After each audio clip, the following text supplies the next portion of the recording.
Okay, here we go. Our 4-quad cut. So I'll start in the front left side. And here I'll over direct the hair to the exact same point, and I'll cut in a square line.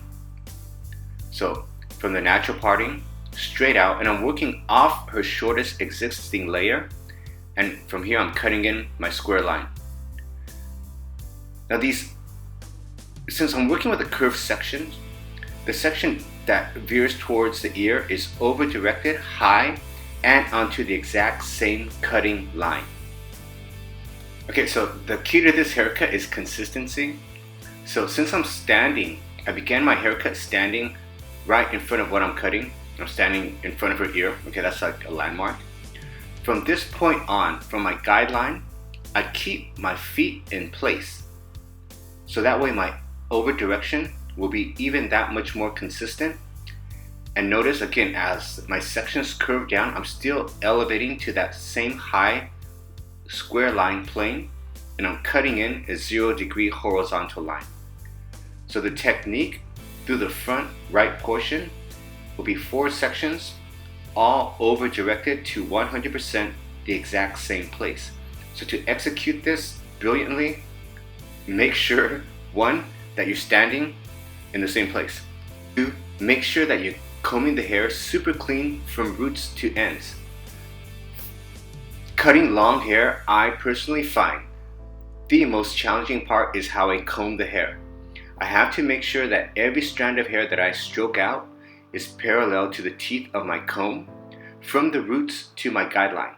And as the hair lengthens, as my line gets longer, it's much more difficult to control that cleanliness of stroke, because the hair is, when it's wet, it's heavier, and gravity will have a much more stronger effect. So a portion of doing this technique is one of my greatest challenges, as I'm competing with gravity here. So just like that, additional awareness should up your game significantly.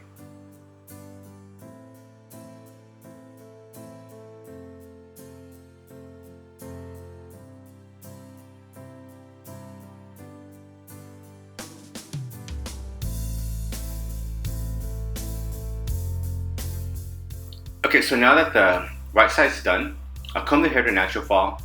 I'll make visual assessments. This is a habit. I love combing to natural fall. Okay, so I'll do the exact same technique on the opposite side. I'll take a piece of my guide from the right side. Again, I'll comb the hair straight out. And notice how a hairline in the center of that section is quite sparse. The density is a bit off. So in that area, I'll have to approach it with slightly less tension to achieve a more balanced guideline. So still standing at the same place, where my feet are when I begin this section, my feet will be at the exact same point at the very last section. I'll mimic the technique on this side. So the technique is quite simple. When I'm sharing, when I'm teaching, I like to keep the actual overall technique simple and put a lot more emphasis on these minute key details that make or break haircuts. So again, this section is much larger than my fingers, so I'll know I'll have to break it out. I combed it once from roots to ends, super clean, and this is imperative. Maybe in the beginning it may feel awkward, it may be frustrating, but with practice, this skill set will, one day you'll wake up and it just kicks in and you're just on. And that will up your game, because if you do not comb the hair super clean, doesn't matter how clean your guideline is, you'll have uneven lengths in it. Okay, so next, curve section. It'll be over directed to the exact same point. So as I reach forward, I reach from my hips, so my feet are still placed at the same point.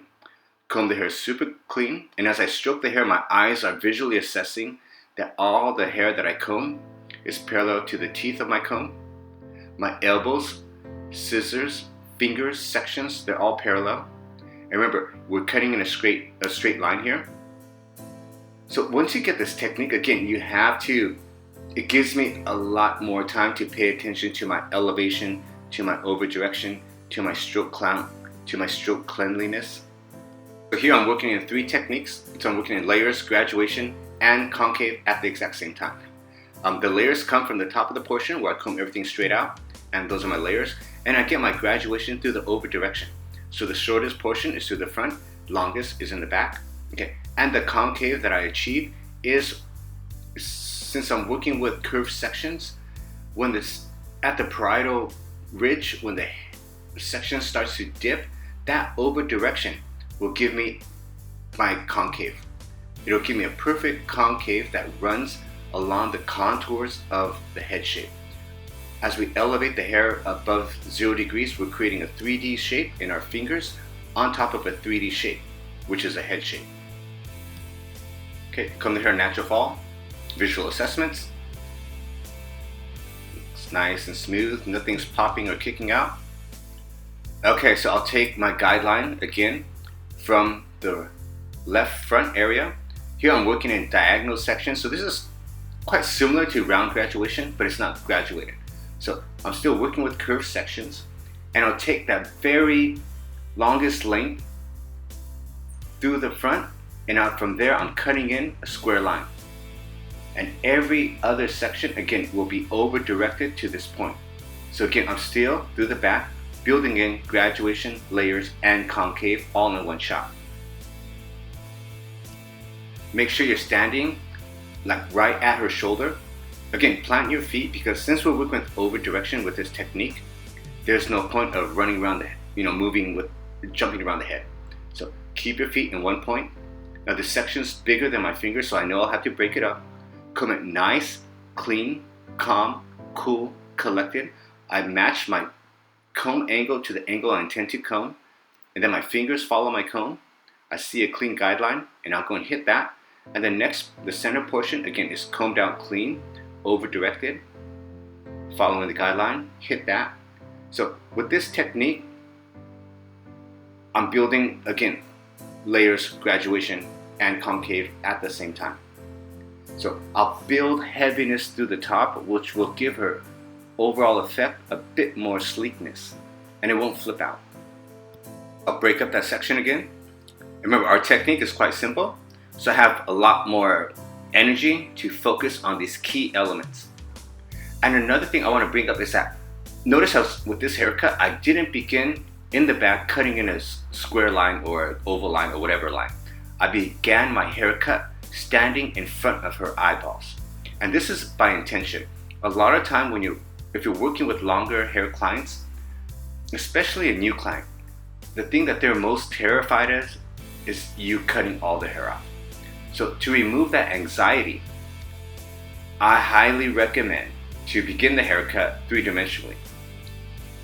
And so my first section, I began in the front, so she can see the actual lengths that I'm cutting. It's like, well, it's not that much, and then they become more passive.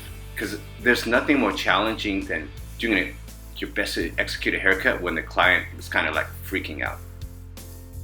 So over directing to the same spot. And as I cut the sides and the front, I always like to find landmarks, so I can use like the client's shoulders, the side of my chair, where the hair falls. That's a landmark. It's something that I can quickly visually reference to ensure that my over direction is on. And that by having those landmarks and by keeping your feet in place and knowing the technique you're going to execute and having that intention, again, it gives you so much more energy to pay attention to the important details that make or break the haircut. A challenge is if you're not that clear about the technique and you're iffy through it removes 100% of your excellence because you're jumping around in your head. So mind mapping your technique and which you will execute is an amazing habit that you need to pick up. So that way, when your intention is clear, you only have 100% to give, no matter what. So if your intention isn't that clear, maybe 30% of your intention is diverted to that lack of focus.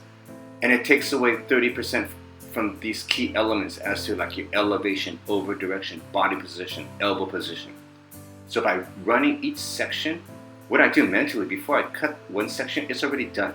So I just run it fast, play it through my brain, and then I'll take a breath, and I just go and jump right into it. It works really, really smooth. You should try that out. And when your awareness is keen and you're hypersensitive to all these little details, then you'll start noticing all these crazy things that come out of each section, because each section of a head is different. There is no head shape on planet Earth that is symmetrically balanced. So by having that mind map, it gives you so much more time to take into consideration all these little minute details that you have to on the spot calculate and adapt to. So again, standing at the same point, over directing to the same point, working off the guide from the opposite side, and working in manageable sections. I know this section is way bigger than my fingers, so I'll break it into like 3, 4, 5 pieces, whatever is necessary. Here, my mind map is 3 sections. So that's the first area, like the mini section of the big section. And then I'll go through the mid area, and just comb it super clean. Notice that stroke count. Look how clean that hair is, how parallel it is to my comb. This is what matters most. And through the nape area, it'll be a bit more challenging at the occipital as it dips. The more of a protrusion at the occipital, the more challenging, because it's more 3-dimensional. I said challenging, I didn't say impossible.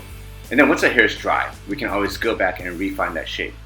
So for the blow dry, I'll just go in and I want to see a lot of decent bend in the hair. I want root lift, and the mid shaft and the ends, I'll go in and I want more bend. So as I'm drying, I make sure that the nozzle of my dryer follows my round brush at about 10 to 15 degrees, as this will ensure throughout the entire dry that her cuticle is being nailed shut. When it's shut, it's shiny, smooth, and silky. When you blow dry the hair, you want the end result to feel like a luxury commercial for a hair treatment. You need to achieve that effect, and it's not that difficult.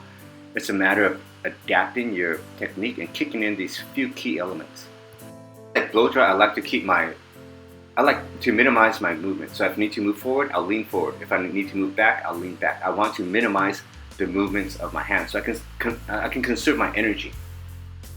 Okay, so now that the hair is dry, I'm just going back, I'm chipping into the shape, I'm just breaking it up, giving it a bit of softness. I don't want to remove my technical shape, I just want it to fall softer. So I'll go in here with my shears, thinning shears, and through the front area, I'm using a razor just to break it up and give it more like an edgy feel. Since the hair is quite fine, especially through the fringe area here, well, it's not a fringe, but where the fringe should lie, it gives her a lot more styling options. Alright, and there we go, our HLA 3 technique. Enjoy!